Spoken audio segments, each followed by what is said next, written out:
दोस्तों, सबसे पहले सब्सक्राइब करें, नोटिफिकेशन बेल दबाएं और सबसे पहले वाली ऑप्शन ऑल करें, जिससे हमारी आने वाली नई वीडियो की नोटिफिकेशन आपको फ़ौरन मिल जाए। जय श्री राम भक्तों।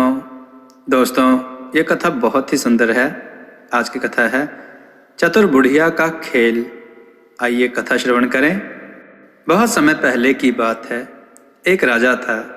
उसके पुत्र एवं उसके मंत्री के पुत्र में गहरी दोस्ती थी। दोनों साथ साथ रहते, खाते एवं घूमते थे। एक बार दोनों ने विदेश घूमने का निश्चय किया। रुपए पैसे की कोई कमी ना थी। दोनों साहसी भी खूब थे। एक दिन दोनों अपने अपने घोड़े पर सवार होकर निकल पड़े। शाम होते होते वे एक बहुत बड़े तालाब के किनारे पहुंचे। आसपास कोई गांव या बस्ती ना देखकर उन्होंने वहीं रात व्यतीत करने का निश्चय किया। अपने घोड़े को पेड़ से बांधकर वे एक पेड़ की ऊंची डाल पर चढ़ गए। उन्होंने वहीं सोने की व्यवस्था की। अंधकार बढ़ने पर उन्हें विभिन्न प्रकार के जानवरों की आवाजें सुनाई पड़ने लगीं। कुछ देर बाद एक विचित्र दृश्य देख दोनों घबरा उठे। तालाब के मध्य पानी में हलचल हुई। जोर जोर से फुफकारने की आवाज आने लगी। थोड़ी देर में एक विशाल सांप अपना फन उठाए पानी से निकला। किनारे आकर वह फुफकारने लगा। सांप के सिर पर अद्भुत मणि थी। उसका उज्जवल प्रकाश चारों ओर फैल रहा था। सांप ने अपनी मणि को एक मिट्टी के ढेर पर रख दिया और वह फुफकारते हुए भोजन की खोज में उस पेड़ के नीचे पहुंचा जिस पर दोनों मित्र बैठे हुए थे।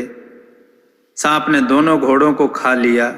दोनों सोच रहे थे कि अब सांप उन्हें भी डस लेगा, लेकिन वह दूसरी ओर निकल गया। वे उत्सुकता से मणि को देखने लगे। उन्होंने पहले कभी मणि नहीं देखी थी, केवल कहानियों में ही सुना था। सांप के दूर जाते ही मंत्री के पुत्र की इच्छा मणि को प्राप्त करने की हुई। उसने सुना था कि मणि से निकलते प्रकाश को ढकने का एकमात्र उपाय गोबर या फिर घोड़े की लीद है। घोड़े की लीद पेड़ के नीचे ही पड़ी थी। वह जल्दी से पेड़ से उतरा, मणि को घोड़े की लीद से ढक दिया और फिर पेड़ पर चढ़कर बैठ गया।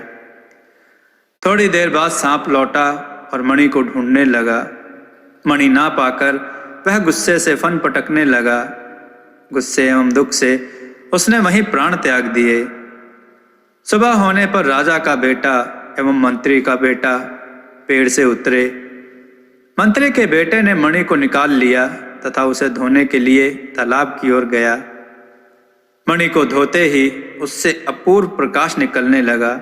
उस प्रकाश से तालाब का तल तक प्रकाशित हो गया। उन्होंने देखा कि तालाब के तल में दीवारों से घिरा एक विराट महल है। मंत्री के पुत्र ने कहा, चलो डुबकी लगाकर वहां चलते हैं।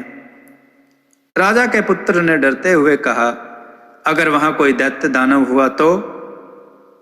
मंत्री का बेटा साहसी बहुत था। उसने कहा, चलते हैं, जो होगा देखा जाएगा। दोनों ने तालाब में डुबकी लगाई। मंत्री के पुत्र के हाथ में मणि थी। उसके प्रकाश से चारों ओर जगमग हो गई। कुछ क्षणों में वे तालाब में स्थित राजमहल तक पहुंच गए। राजमहल का मुख्य द्वार खुला हुआ था। दोनों ने अंदर प्रवेश किया, लेकिन उन्हें कोई दिखाई नहीं दिया।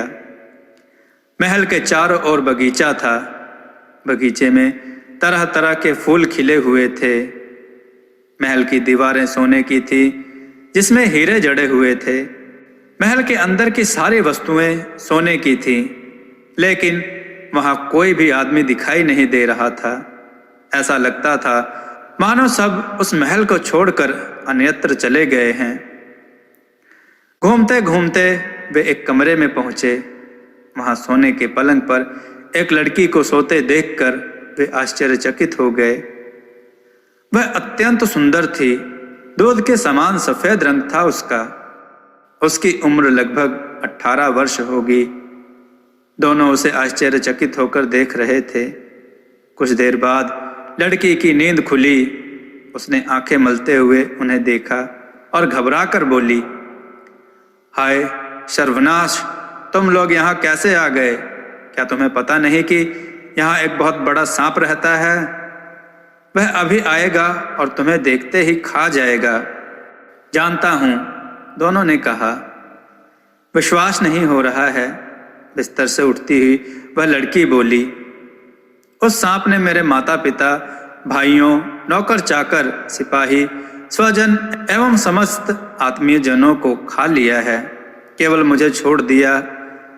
तुम लोग तुरंत भाग जाओ, वरना वह तुम्हें भी खा जाएगा। मंत्री के पुत्र ने कहा, अब सांप नहीं आएगा, क्योंकि वह मर चुका है। यह सुनकर लड़की बहुत खुश हुई। सांप से उसे बचाने के लिए वह उन्हें बार बार धन्यवाद देने लगी। फिर साग्रह बोली, तुम लोगों ने मुझे सांप से बचाया है, कृपया इस महल में मुझे अकेली छोड़कर मत चले जाना। दोनों ने उसे आश्वासन दिया। दोनों वहीं रहने लगे। लड़की देखने में जितनी सुंदर थी, स्वभाव में उतनी ही अच्छी थी। कुछ दिनों के बाद राजपुत्र ने उसके साथ विवाह कर लिया। उसके कुछ दिनों बाद राजपुत्र ने अपने देश जाने की सोची, लेकिन वह शाही ठाट बाट के साथ जाना चाहता था। मंत्री पुत्र ने कहा कि वह पहले जाकर राजा को सब कुछ बता देगा, फिर हाथी घोड़े प्रजा के साथ आएगा और दोनों को राजसी ठाट के साथ ले जाएगा। यह सुनकर राजपुत्र आश्वस्त हो गया। तय कार्यक्रम के मुताबिक मंत्री पुत्र जाने को तैयार हुआ। तालाब के ऊपर जाने के लिए मणि की जरूरत थी। दोनों ने तय किया कि मणि लेकर दोनों ऊपर जाएंगे, फिर राजपुत्र मणि के साथ वापस आ जाएगा और मंत्री पुत्र अपने देश की ओर रवाना होगा। इसी कार्यक्रम के अनुसार जल से बाहर आकर मंत्री पुत्र ने अपने लौटने की तिथि राजपुत्र को बताई और अपने देश के लिए उसने प्रस्थान किया। राजपुत्र मणि लेकर अपनी पत्नी के पास वापस आ गया। इधर मंत्री पुत्र सीधे रास्ते से ना लौटकर दूसरे रास्ते से अपने देश को लौटा, जिससे उसे देश पहुंचने में अधिक दिन लग गए। इसलिए उसे पूरे तैयारी के साथ लौटने में देर हो गई। उधर राजपुत्र उस निर्जन महल में अत्यंत अधीर होकर मंत्री पुत्र के लौटने की प्रतीक्षा करने लगा। एक दिन राजपुत्र दोपहर को भोजन कर सो रहा था, तभी उस लड़की की नजर उस मणि पर पड़ी। उसने सोचा, पानी के बाहर क्या है, कभी देखा नहीं। अतः मणि लेकर ऊपर जाने एवं राजपुत्र के जागने से पहले लौट आने की इच्छा उसके मन में जागी। फिर उसने ऐसा ही किया। पानी से बाहर का वातावरण और प्राकृतिक दृश्य देखकर उसे अति प्रसन्नता हुई। तालाब के घाट की सीढ़ियों पर बैठकर उसने स्नान किया और कुछ देर तक इधर उधर घूमती रही। उसके बाद अपने महल में लौट आई।